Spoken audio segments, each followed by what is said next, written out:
సహోదరి సహోదరులు, నీలో మార్పు వచ్చినప్పుడో, నీలో మార్పు దేవుడు చూసినప్పుడో, దేవుడు నీ జీవితంలో ప్రత్యక్షమవుతాడో, నీ జీవితంలో అద్భుతం చేయడానికి, నీ జీవితాన్ని ఆశీర్వదించడానికి, నీకున్న ప్రతి అవసరాన్ని తీర్చడానికి, నీకోసం దాచిపెట్టిన ప్రతి ఆశీర్వాదాన్ని నీకు కనపరచడానికి దేవుడు తను కనపరుచుకుంటాడు.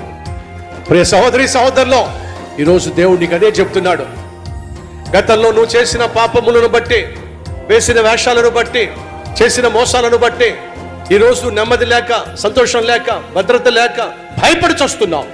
దేవుడు అంటున్నాడు, నువ్వు చేసిన పాపాన్ని ఒప్పుకొని విడిచిపెట్టినట్లయితే, గతంలో నువ్వు చేసిన పాపిష్టి పనులను బట్టి భయపడాల్సిన అవసరంలా, నువ్వు చేసిన ప్రతి తప్పును, ప్రతి పాపాన్ని క్షమించేస్తా.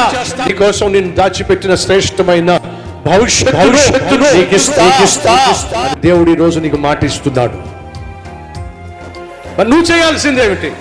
ఆ తర్వాత జీవితాన్ని విడిచిపెట్టేసాయి, అపవిత్రమైన జీవితాన్ని వదిలిపెట్టేసాయి, యథార్థంగా నీతిగా జీవించడానికి నిన్ను నువ్వు అప్పగించుకో.